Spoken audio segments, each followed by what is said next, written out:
बचा है और ऐसे में मौजूदा सरकार में बड़ी खलबली मची हुई है क्योंकि बीजेपी के एक के बाद एक नेता दूसरी पार्टी का रुख कर रहे हैं। उत्तर प्रदेश में खासतौर से छोटे दलों का समाजवादी पार्टी ने बड़ा गठबंधन तैयार किया है।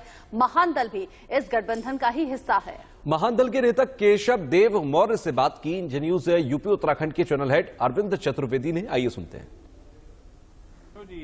आप अखिलेश यादव जी के साथ जूता घिस रहे थे।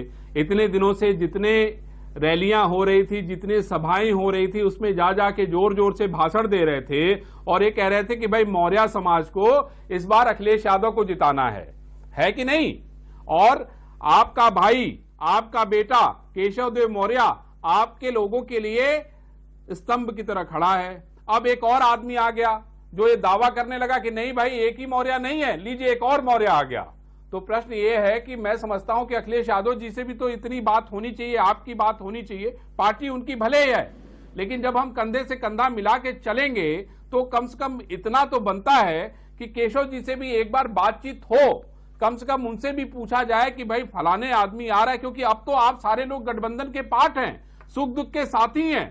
लड़ेंगे तो हीरो, नहीं जीतेंगे तो हीरो, और हारेंगे तो सबके सामने परिणाम रहेगा। लेकिन प्रश्न यह है कि अगर कोई सुख दुख का साथी है तो सुख दुख में अगर दुख में रहा है तो सुख में पहला हक तो उसी का बनता है। आपने बहुत सही सवाल किया और बहुत सही बात उठाई, और ये बात आदरणीय अखिलेश यादव जी ने मुझसे पूछा था कि ये सभी लोग आने वाले हैं, आना चाहते हैं, तो इनके आने से क्या रहेगा। हमने कहा इनके आने से फायदा मिलेगा। जो महान दल के साथ लोग हैं, जो महान दल ने ठाना है सपा सरकार बनाना, नारा लगा रहे हैं दिन रात, जो महान दल ने ठाना है सपा सरकार बनाना है, दीवालों पर लिख रहे हैं, वॉल राइटिंग कर रहे हैं, वो तो आपके साथ हैं ही 80-90% लोग। लेकिन जो इधर उधर मौर्य समाज शाक्य सैनिक कुशवाहा समाज के लोग जो इधर उधर बिखरे हुए हैं, जो समाज के लोग इधर उधर घूम रहे हैं, वो भी 5-7% लोग, अगर 10% लोग आपके साथ आ रहे हैं तो आपका फायदा और महान दल का फायदा ही है। इन लोगों को लेने में क्या दिक्कत है। कहीं ना कहीं तो प्रत्याशी चाहिए ही, कहीं ना कहीं मंत्री विधायक चाहिए ही। तो ऐसे लोगों के आने से केशव देव मौर्य को कोई स्पर्धा नहीं है। और आदरणीय अखिलेश यादव जी ने मुझे कोई मेरा सम्मान कम नहीं किया इनके आने से, कि अगर मेरा सम्मान कम किया होता तो मैं मानता कि यार मेरा सम्मान घट गया, और मेरा सम्मान जब घट गया तो मैं नाराज हूं। मेरा सम्मान नहीं घटा है, ना मेरी कोई सीट कम होने जा रही, इसलिए मुझे कोई दिक्कत नहीं। कोई भी आए समाजवादी पार्टी में, कोई भी आए, वो उनका अधिकार है। हालांकि इस विषय में जो आपने सवाल उठाया कि उन्हें पूछना चाहिए, आदरणीय अखिलेश यादव जी ने मुझे सबसे पहले जानकारी दी कि ये सभी लोग आना चाहते हैं और इनके आने से क्या फायदा होगा। हमने कहा बहुत फायदा होगा। जो लोग मेरे साथ नहीं है, महान दल के साथ नहीं, वो सभी के सभी लोग आपकी पार्टी में आएंगे। तो जो 10-5% वोट इधर उधर बिखरा हुआ महान दल के हाथ में नहीं है, वो सभी के सभी महान दल में आएंगे।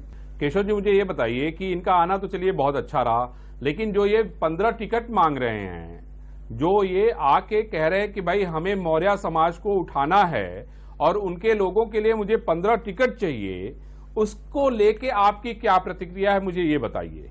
भाई केशव देव मौर्य जी कितना टिकट मांग रहे हैं और स्वामी प्रसाद मौर्य कितना टिकट मांग रहे हैं, ये लगभग मुझे जानकारी है। मैं आपसे ये जानना चाहता हूं कि इस पर आपका क्या कहना है, क्योंकि धक्का अगर हम खाएंगे तो पहले ज्यादा टिकटों पे हक मेरा होगा, मेरा ये कहना है। आप जी बिल्कुल ठीक बात है, लेकिन मैं अपनी पार्टी के लिए टिकट मांग रहा हूं कि मुझे महान दल के झंडे के नीचे टिकट चाहिए। और स्वामी प्रसाद मौर्य जी जो टिकट मांग रहे हैं वो समाजवादी पार्टी के लिए टिकट मांग रहे हैं। वो समाजवादी पार्टी के प्रत्याशी हैं, समाजवादी पार्टी के नेता हैं। जिनको समाजवादी पार्टी में शामिल करेंगे वो समाजवादी पार्टी का नेता है। कभी स्वामी प्रसाद मौर्य जी बसपा में थे, बहन जी के पैर छूते थे, सम्मान करते थे, जय भीम कहते थे। बीजेपी में चले गए, जय श्री राम कहते थे। अब जय समाजवाद कहेंगे। उनकी ना तो अपनी कोई पार्टी है, न उनका कोई अपना सिद्धांत है, न उनसे कोई मतलब। वो अपने मालिक के जैसे पानी होता है, जिस बर्तन में रखो ऐसा बन जाता है, वैसे स्वामी प्रसाद मौर्य जी हैं। मैं अपने सिद्धांत के हिसाब से काम करूंगा। मैं बुद्धिस्ट व्यक्ति हूं, मैं बाबा साहब डॉक्टर अंबेडकर को मानने वाला व्यक्ति हूं। मेरी अपना एक झंडा है। मैं अपने समाज की लड़ाई लड़ता रहा हूं, चाहे जहां रहा, चाहे मैं सत्ता के आसपास रहा नहीं रहा, मेरा गठबंधन किसी से रहा नहीं रहा। अभी भारतीय जनता पार्टी की सरकार में उत्तर प्रदेश में शाक्य सैनिक कुशवाहा मौर्य समाज के साथ तमाम घटनाएं हुई। ललितपुर में निर्दोष देवेंद्र कुशवाहा को पुलिस ने पीट पीट कर मार डाला। राम कुमार मौर्य लखीमपुर खीरी को पुलिस ने फर्जी मुकदमे में जेल में बंद करके उसे पीट कर मार डाला। अभी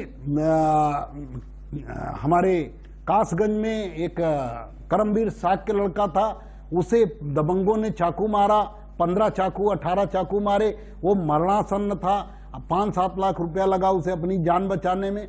इनमें उस समय उस दौरान भारतीय जनता पार्टी में जितने नेता थे समाज के, चाहे केशव प्रसाद जी रहे हों, चाहे स्वामी प्रसाद मौर्य जी रहे हों, चाहे धर्म सिंह सैनी जी, इन लोगों ने एक शब्द नहीं बोला और अन्याय के खिलाफ एक आवाज नहीं उठाई और न किसी तरह का कंपनसेशन दिया। तो वो किसी पार्टी के नेता हैं, जिस पार्टी में रहेंगे मालिक जो कहेगा कहेंगे। एक घटना हुई थी आज से 4 साल पहले, जब सरकार बनी थी भारतीय जनता पार्टी की सरकार, उस समय एक घटना हुई थी लखनऊ में, चर्चित कांड था। पंडित विवेक तिवारी की पुलिस ने गोली मार दिया था।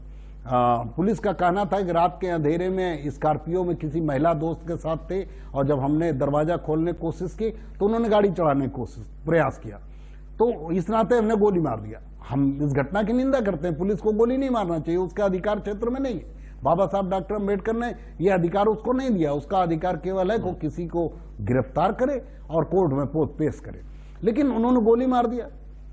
सुबह 6 बजे केशव प्रसाद मौर्य जी सुबह 6 बजे पंडित विवेक शर्मा की पत्नी के आंसू पोंछने पहुंच गए, उनका पोस्टमार्टम कराए, लाश डेड बॉडी खुद लेके आए और भारतीय जनता पार्टी की सरकार ने 1 करोड़ रुपए आर्थिक मदद किया पंडित विवेक शर्मा की पत्नी को, 2.5 लाख रुपए महीने की नौकरी और 1 फ्लैट दिया। जितना मिला वो कम है और देना चाहिए भारतीय जनता पार्टी सरकार को, पीड़ित परिवार को। लेकिन मेरा सवाल यह है कि क्या जब शाक्य सैनिक कुशवाहा मौर्य समाज के साथ इसी तरह की घटनाएं हुई उत्तर प्रदेश में, तो क्या स्वामी प्रसाद मौर्य जी और केशव प्रसाद मौर्य जी उन घटनाओं में आवाज उठाने गए या उन्हें कंपनसेशन दिलाया या उन्हें न्याय दिलाया? शाक्य सैनिक कुशवाहा मौर्य समाज या पाल प्रजापति कश्यप को नहीं दिलाया। भगवान, मैंने आज 15-20 दिन पहले एबीपी गंगा पे अध्यक्ष जी के इंटरव्यू के दौरान मैंने एक सवाल उठाया कि अयोध्या में जो विवादित स्थल है, उस विवादित स्थल के नीचे भगवान राम का अस्तित्व है, उसमें कोई संदेह की बात नहीं। अगर भगवान राम का अस्तित्व न होता तो सुप्रीम कोर्ट मंदिर क्यों बनवा रही होती, क्यों आदेश देती? भगवान राम का अस्तित्व होगा और उनके संबंधित साक्ष्य भी मिले होंगे खुदाई के दौरान। लेकिन मुझे जो जानकारी हुई वो जानकारी ये भी है कि वहां खुदाई के दौरान भगवान बुद्ध की सैकड़ों की संख्या में मूर्तियां निकली, जिसे भारतीय जनता पार्टी की सरकार ने तोड़कर नालों में फेंक दिया। मैं सवाल ये मैंने उठाया कि भगवान बुद्ध को अपमानित करने का काम भारतीय जनता पार्टी ने क्यों किया और भगवान बुद्ध की मूर्तियों को क्यों तोड़ा? अगर मैं गलत बोल रहा हूं तो केशव प्रसाद मौर्य जी और स्वामी प्रसाद मौर्य जी जो उस समय तक मंत्री थे, मैंने आज 1 महीना पहले सवाल उठाया कि ये कह दें, कोई तिवारी जी, मिश्रा जी, बीजेपी का नेता शुक्ला जी या शर्मा जी, दिनेश शर्मा जी मेरे सवाल जवाब न मुझे देने आए, मेरे इस बात का खंडन इसलिए न करें क्योंकि वो भगवान बुद्ध को नहीं मानते होंगे। लेकिन जो भगवान बुद्ध के वंशज वहां बैठे हैं, स्वामी प्रसाद मौर्य जी, केशव प्रसाद मौर्य जी, तो अब स्वामी प्रसाद मौर्य क्या कह रहे हैं? अब तो आपके साथ हैं केशव जी। तो मैंने एक कहा था कि अगर केशव प्रसाद मौर्य की और स्वामी प्रसाद मौर्य जी वहां मंत्री हैं, मुख्यमंत्री, मैं क्या कह रहे हैं? आप तो आपके साथ हैं, कंप्लीट हो जाने दीजिए। तो मैंने कहा एक शब्द बोल दें कि मैं जो बात कह रहा हूं कि वहां भगवान बुद्ध की मूर्ति तोड़ी गई, भाजपा सरकार ने तोड़ी, इस बात का खंडन कर दें केशव प्रसाद मौर्य जी, स्वामी प्रसाद मौर्य जी, मैं राजनीति बंद कर दूंगा, महानदल बंद कर दूंगा। लेकिन इन दोनों लोगों को वहां मंत्री थे, हिम्मत नहीं पड़ी मेरे जवाब मुझे देने का, तो इसका मतलब ये बात सच थी। तो मैं ये कह रहा हूं कि बहुत उस बढ़िया। समय केशव प्रसाद मौर्य जी कठपुतली की तरह भारतीय जनता पार्टी में बैठे थे, या और जो भी भारतीय जनता पार्टी के नेता थे उस समय, जो साक्य सैनिक कुशवाहा मौर्य थे, वो मुंह में दही जमा के बैठे थे, क्यों नहीं बोले? आज चूंकि स्वामी प्रसाद मौर्य जी ने अपना पाप धो लिया, प्रायश्चित कर लिया कि हम 5 साल चुप रहे, देखिए, और आज जो समाजवादी पार्टी में आ गए तो हमारे साथ चाहता हूं मैं। केशव जी आज वो कह रहे हैं, मेरा केशव जी मेरा आखिरी सवाल आपसे यह है कि स्वामी प्रसाद मौर्य जी ये दावा कर रहे हैं कि उनके मन में बहुत तकलीफ थी पिछड़ों को लेके, दलितों को लेके, और ये तकलीफ वो 5 साल तक बर्दाश्त करते रहे, अब उनसे बर्दाश्त नहीं हुई और पार्टी छोड़ के चले आए। केशव जी ठीक है, जब जागो तब सवेरा, जब ही ज्ञान प्राप्त हुआ तभी अच्छा है, कम से कम अब ज्ञान प्राप्त हुआ।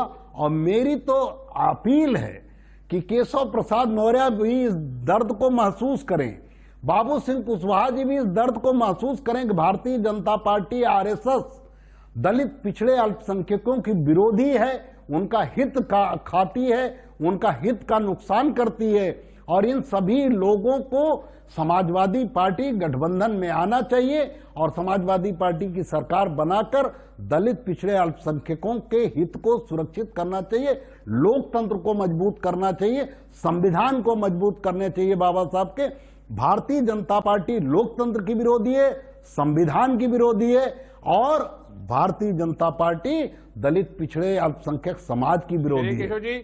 केशव जी अब हम लोग बात फिर करेंगे, केशव जी हम लोग फिर से बात करेंगे। और मैं समझता हूं कि जिस सोच के साथ आप राजनीति में आए हैं उसके जरिए आप आम लोगों के काम करें, गरीबों के काम करें, दलितों के काम करें। हम लोग जल्दी फिर बात करेंगे और उम्मीद करेंगे कि नई राजनीति निर्मल होनी चाहिए, स्वच्छ गंगा की तरफ पवित्र होनी चाहिए। आपने इंडिया न्यूज से बात की, उसके लिए धन्यवाद। बहुत धन्यवाद अरविंद जी, आपको बहुत बहुत धन्यवाद, इंडिया न्यूज को बहुत बहुत धन्यवाद। तो आप महान दल के राष्ट्रीय अध्यक्ष के साथ हुई बातचीत को सुन रहे थे। अब खबरों में आगे